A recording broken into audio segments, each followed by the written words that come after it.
위해서 예배를 드리게 해주심에 하나님 감사하여 올려드립니다. 저희가 교회를 떠나서 하나님 또 한 주간 열심히 살아왔습니다. 저희가 오늘 예배를 드리고 다시 세상으로 나아갈 때에 하나님 한 번 바라고요. 다시 온전한 예배가 될 수 있는 그런 저희 될 수 있도록 도와주시옵소서. 이제 목사님 말씀을 전해주시려 합니다. 목사님 말씀 전해주실 때에 저에게 은혜 내려주세요. 은혜를 주님 얻게 되며 사랑만 하신 예수 이름으로 네. 우리 말씀을 하나 나누려고 합니다. 제목은 플랜 B라는 제목을 가지고 나누려고 해요. 믿음이라는 계획인데요. 텍스트는 창세기 12장 1에서 4절 말씀 교독해서 읽어볼게요. 마지막 같이 읽고 제가 먼저 읽겠습니다. 여호와께서 아브라함에게 이르시되 너는 너의 고향과 친척과 아버지의 집을 떠나 내가 내게 보여줄 땅으로 가라. 내가 너 큰 민족을 이루고 내게 복을 주어 내 이름을 창대하게 하리니 너는 복이 될지라. 너는 축복하는 자에게 내가 복을 내리고 너를 저주하는 자에게 내가 저주하리니 땅의 모든 족속이 너로 말미암아 복을 얻을 것이라 하신지라. 다 함께 읽을게요. 이에 아브라함이 여호와의 말씀을 따라갔고 롯도 그와 함께 갔으며 아브라함이 하란을 떠날 때에 75세였더라. 아멘. 성경의 단어에는 신실하다라는 표현이 있어요. 또 우리가 일상에 쓰지 않는 단어죠. 신실하다. 이 신실하다의 뜻은 뭐냐면 하나님께서는 완벽하시고 성실하시고 철저하신 분이다, 이런 뜻이에요. 그러니까 그분에게는 어떠한 섭리나 창조적 질서 안에 한 점의 오차가 없이 완벽함, 그리고 그 섭리를 완벽하게 주관하시고 주도하시는 분이다 라는 뜻을 가지고 있어요. 근데 이 신실하시다는 뜻은 사람에게도 사용을 해요. 그러니까 신실하다, 너 참 신실하다, 그러니까 믿음이 참 좋고 충성스럽고 순전한 마음으로 따르고 있다 라는 표현으로 사용을 하죠. 자, 왜 제가 이런 말을 먼저 하냐면 우리가 먼저 플랜 B, 하나님께서 플랜 B를 가졌다라는 건 플랜 A가 망쳐졌다 혹은 어긋났다를 의미하지 않기 때문에 이야기를 먼저 하려는 거예요. 하나님이 세상을 지었을 때 그 세상은 완벽했어요. 왜냐하면 그 완벽했다라는 단어를 창세기에서는 뭐라고 이야기하냐면 좋았다, 하나님이 보시기에 좋았다, 이런 표현을 써요. 이게 히브리어로는 타부라는 뜻이거든요. 그러니까 만족스러웠다, 흡족했다, 충분했다, 부족함이 없었다 라는 뜻을 가지고 있는 거예요. 그러니까 하나님이 세상을 딱 지었을 때 여러분이나 세상이나 아니면 모든 것들이 완벽하고 한 점의 오차도 없었고 하나님의 계획대로 진행되었다, 이 뜻을 가지고 있는 거예요. 하나님의 플랜 A는 완벽했다는 거예요. 중요한 건 이거죠. 플랜 A를 하나님께서 이렇게 요약을 하세요. 창세기 2장 15절에서 19절에 여호와 하나님이 그 사람을 이끌어 에덴 동산에 두어 그것을 경작하게 지키게 하시고 여호와 하나님이 그 사람을 명하여 이르되 동산 각종 나무의 열매는 내가 임으로 먹되 선악을 알게 하는 나무의 열매는 먹지 말라. 내가 먹는 날에는 반드시 죽으리라 하시니 여호와 하나님이 이르시되 사람이 혼자 사는 것이 좋지 아니하니 내가 그를 위하여 돕는 배풀을 지으리라 하시니라. 여호와 하나님이 흙으로 각종 들짐승과 공중의 각종 새를 지으시고 아담이 무엇이라고 부르나 보시려고 그것들을 그들에게 이끌고 가시니 아담이 각 생물을 부르는 것이 곧 그 이름이 되었더라. 여러분, 하나님이 세상을 지었을 때 아담과 하와에게 미션이 있어요. 그게 뭐냐면 경작하고 다스리는 모든 것에 하나님이 풍족함을 허락하세요. 그냥 심으면 나는 거예요. 지금처럼 뭐 엉겅퀴가 있거나 뭐 폭염이 오거나 갑자기 폭설이 오는 이런 세상이 아니라 그냥 평온한 하우스처럼 그냥 심으면 자라고, 길거리 가리다가 내가 채소를 먹고 싶으면 채소를 먹고, 그리고 하나님 미션을 주세요. 이 동물, 이 식물, 이 생물의 이름을 지어주는, 그러니까 그것을 다스리고 지키고 보호하는 하나님 다음의 대리자로 이 아담과 하와를 세웠다라는 거예요. 이게 하나님의 플랜이었어요. 세상을 완벽하게 지어놓고 인간을 그 가운데 두고 이 세상을 풍족하고 만족스럽게 살아가게 하는 것, 부족함이 없는 세상으로 살아가게 하는 것. 근데 거기에 몇 가지 단서를 둬요. 그게 뭐냐면 이거죠. 선악을 알게 하는 나무만 먹지 마라. 그걸 먹으면 죽을 것이다. 이게 무슨 뜻이냐면 선악을 알게 하는 나무는 하나님께서 재앙을 주기 위해서 만든 게 아니에요. 예전에도 한번 얘기해줬죠. 그건 누구를 기억하라고 만든 거예요? 하나님을 기억하라고 만든 거예요. 그러니까 아담과 하와가 뭘 항상 기억하고 살아요? 풍족함 속에서 살아가지만 항상 이걸 기억해요. 선악과를 먹지 마. 이거 누가 하신 말씀이에요? 하나님. 그러니까 하나님을 기억하고 살아라, 이 뜻이에요. 그 에덴 동산을 우리에게 주신 것이 하나님이고 너희들이 피조물이니 이 완벽한 세상 속에서 나를 기억하고 살아가. 이게 뭐예요? 플랜 A예요. 이런 플랜 A가 있는데 문제는 이거예요. 인간이 말을 들어요, 안 들어요? 안 들어요. 여러분 부모님 말 잘 들어요, 안 들어요? 안 들잖아요. 그죠? 부모님의 만족스러움에 들어가는 사람은 아무도 없어요. 근데 부모님이 여러분이 만족스럽게 말을 듣지 않는데도 예뻐하고 사랑하는 이유는 뭘까요? 딱 하네요. 사랑하니까. 예쁘니까요? 예쁜 것도 말 안 들으면 미워질걸요? 사랑하기 때문에 여러분들의 잘못이 가려지는 거예요. 그러니까 세상의 섭리는 오직 사랑만이 이 세상을 굴러가게 만들어놔요. 근데 하나님의 플랜 A는 사랑으로 세상을 지었어요. 근데 사실 플랜 A, B가 아니에요. 하나님은 그냥 사랑으로 세상을 지었어요. 근데 사람이 몰라요. 선악과를 먹지 말았는데 먹었어. 근데 먹은 이유가 뭔지 아세요? 사단이 그렇게 말해요. 너 하나님의 세상을 지은 이유가 뭔지 알아? 너를 사랑해서 지은 것 같아? 라고 질문을 던진 거예요. 그러니까 의심이 생기니까 선악과를 먹고 내가 하나님이 돼보겠다고 간 거죠. 그렇게 멀어진 거예요. 하나님과 멀어진 거예요. 여기서 아담과 하와가 플랜 A에서 벌어진 이유는 뭐냐면 하나님의 사랑을 오해한 거예요. 거기서 플랜 A가 끝난 거예요. 플랜 B가 있다는 거죠. 이 얘기는 뭐냐면 C, D, E, F 끝나지 않고 우리들에게 계획이 있다는 거예요. 예를 들어 여러분들이 부모님 말 아까 얘기했지만 부모님 마음에 들지 않는 여러분의 삶이 지금까지 계속되고 사춘기 때는 더 심하겠죠. 근데 그럴 때마다 부모님은 여러분들을 사랑하는 플랜 A, B, C, D가 다 있어요. 이해하려고 하는 마음을 키워가는 거죠.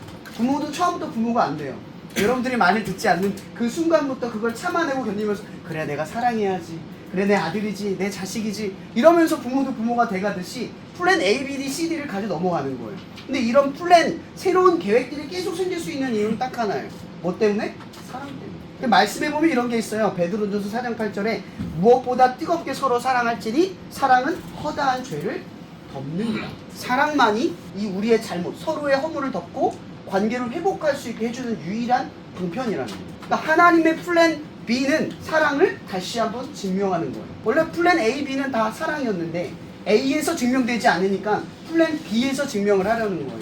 이게 두 번째 스토리가 오늘 말씀의 이야기예요. 하나님이 세상을 지었을 땐 선악과를 보면 하나님을 기억할 수 있었어요. 하나님 사랑을 오해할 필요가 없었어. 근데 죄를 짓고 하나님께 떠나가면서부터 뭐가 필요했냐면 하나님의 사랑을 오해하지 않는 사람들이 필요한 거예요. 믿음. 하나님이 너를 힘든 가운데 두는 것, 차별 가운데 두는 건 하나님의 의도가 아니라 하나님의 사랑 때문이야 라고 하는 분명한 믿음을 가져야 되는 사람들이 필요하기 시작을 한 거죠. 그 인물이 바로 이 아브라함이라는 사람이에요. 나중에 아브라함으로 바뀌어요. 근데 이 아브라함이라는 사람은 사실은 모든 걸 이룬 부자예요. 하란성에서 부호예요. 유명한 사람, 성공한 사람. 나이가 75세가 되기까지 뭐가 없냐면 아이가 없는 거예요. 이 당시 고대 근동 지방에서는 아이가 없다는 건 미래가 없다. 그 가정에 미래가 없다라는 거죠. 그러니까 중요한 건 아브라함은 모든 걸 가졌지만 미래가 없는 거예요. 근데 아브라함이 이 순간부터 뭘 믿기 시작을 하냐면 하나님을 믿기 시작을 하는 거예요. 원래 하나님의 가정이었지만 그전엔 부자니까 하나님 믿을 필요가 없었어요. 근데 자신의 한계를 느꼈어요. 자식이 생기지 않는 이 한계. 아무리 벌어도 해결하지 않는 그 문제를 아브라함이 처음 느끼게 되는 거죠. 그래서 어디로 떠나냐면 하나님의 땅인 가나안 땅으로 처음으로 여정을 떠나요. 근데 나중에 여러분들은 창세기 12장부터 한 20장까지 아브라함의 여정을 한번 읽어보면 좋을 것 같아요. 그럼 이 아브라함의 별명이 있어요. 성경에. 그게 뭔지 아세요? 믿음의 조상이라고 해요. 근데 이걸 왜 조상이라고 하냐면 거의 시조새 같은 거죠. 믿음 하면 어떤 인물? 아브라함. 아브라함이 처음으로 믿음을 사용한 사람이에요. 하나님의 믿음을 드러낸 사람. 그래서 우리가 믿음이라는 게 헷갈리고 오해가 될 때 뭔지 모를 때 어떤 인물을 보면 되냐면 아브라함을 보면 돼요. 아브라함이 믿음이 어떻게 생겨나는지, 어떻게 하나님이 그를 인도하셔서 믿음을 주시는지, 그 믿음 가운데 이 아브라함을 어떻게 회복시키고 하나님의 자녀로 하나님이 이루실 계보로 이루어 가시는지를 보여주는 거죠. 여러분, 이 믿음의 계보는 나중에 마태복음, 마가복음, 누가복음에 예수의 족보로 나와요. 아브라함으로 하나님으로부터 시작해서 아브라함을 거쳐 나중에 예수까지 이어지는 하나님의 계획의 플랜이 있어요. 하나님의 플랜 B, 그게 뭐예요? 예수가 이 땅에 오시는 거예요. 그 플랜을 위해서 믿는 사람들이 필요해요. 그리고 또 다른 이유가 하나 있죠. 여러분, 믿음이라는 것, 하나님이 플랜 B를 선택하기 시작하면서 문제가 하나 생겨요. 그건 뭐냐면 이 중에도 믿는 사람이 있고 안 믿는 사람이 있고 의심이 있는 사람이 있고 믿어지는 사람이 있고 아예 믿음이 없는 사람도 있잖아요. 왜 이런 차이가 일어나냐? 이건 하나님이 완벽하지 않았기 때문이 아니라 예전에 이 어떤 분이 글을 썼는데 그 글에 이런 말이 있었어요. 전 너무 이게 와닿았어요. 하나님의 유일한 약점이 뭔 줄 아세요? 인간을 통해 일하시겠다고 작정하시는 거예요. 그게 하나님의 유일한 약점이에요. 하나님의 플랜 B는 이제 여러분들을 통해서 세상을 하나님의 나라로 바꾸려고 하세요. 여러분을 선택하는 거예요. 그러니까 믿음을 갖는 사람들은 하나님의 선택을 받은 사람들이에요. 그 사람들을 통해서 하나님은 예수 그리스도의 족보, 그러니까 예수의 구원의 역사를 사람들에게 알리고 퍼지도록 그 역사를 준비시키고 계시는 거예요. 이게 하나님의 플랜 B예요. 그래서 하나님은 어쩌면 우리가 세상을 볼 땐 조금은 차별이 있고 이해되지 않는 상황들, 하나님 계시면 어떤 이런 일이 생기지? 라고 하는 그 모든 사건들은 하나님이 의도해서 생긴 게 아니라 하나님이 바라지 않는 일이 벌어지고 있다는 거죠. 왜? 하나님은 이 땅을 변화시키기 위해 하나님이 직접 일하시는 것보다 여러분을 통해서 일하시기를 선택하셨기 때문에, 엄연히 말하면 그런 일이 벌어지는 건 하나님의 약점이에요. 우리가 하나님의 약점이라는 거죠. 또 다른 반대로는 우리는 약점인과 동시에 하나님의 통로가 됩니다. 하나님의 플랜 B는 그래서 누구다? 여러분이라는 거예요. 오늘 이 말씀을 듣고 이 이야기를 듣고 행동할 그 누군가가 하나님의 플랜 B예요. 하나님 지금 이 땅 가운데 하나님의 새로운 역사를 아브람처럼 써가시려고 하세요. 끝으로 이 말씀으로 마치려고 해요. 여러분, 아브람이 아브라함으로 변화하는 과정, 나중에 성경을 보면 진짜 좋겠지만 그 성경 안에 아브라함이 변화되는 일들을 가만 보면 이래요. 저는 가끔 왜 하나님이 나를 형통하게 하고 복을 주시고 삶을 윤택하게 하실까? 라고 생각을 할 때가 있어요. 근데 아무리 생각해도 저는 죄가 많고 허물이 많고 문제가 많고 연약해요. 근데 왜 복 주시지? 왜 복 주시지? 이해가 안 되는 거예요. 근데 왜 이게 이해가 안 되는 줄 아세요? 아브라함이 되는 건 자기 노력으로 된 게 아니라 하나님의 은혜로 된 거거든요. 하나님이 약속하시면 그 일을 이루세요. 빌립보서 1장 6절에 보면 우리가 아노니 하나님께서 우리에게 시작하시는 일을 완성하시기를 우리는 확신한다 라는 말이 나와요. 그럼 믿는다 라는 게 무슨 얘기인지 아세요? 믿기로 시작하면 하나님이 이루실 것을 믿는다도 포함이 되어 있어요. 여러분은 할 수 없어요. 나 하나님의 플랜 B 살아갈 힘이 없어요. 자신 없어요. 근데 하나님이 책임져 주신다는 거죠. 다만 뭐를 믿으라고? 하나님을 믿으라는 거예요. 여러분의 행동 속에서 연약함과 죄와 허물이 있어도 하나님이 이루신다라는 것을 믿으라는 거예요. 그럼 인생을 하찮게 쓰지 마세요. 돈만 벌고 하고 싶고 하고 놀다가 그런 인생이 되지 말고 하나님이 사람을 구하라고 의미 있는 인생으로 우리에게 주신 이 삶을 아름답게 사용할 수 있는 여러분들에게 축복합니다. 기도하고 마칠게요.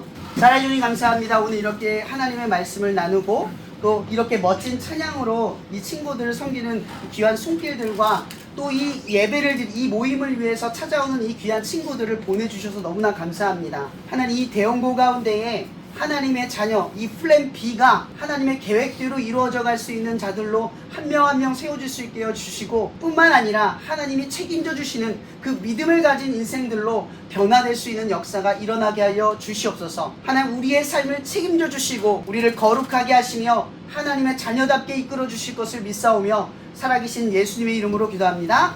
아멘.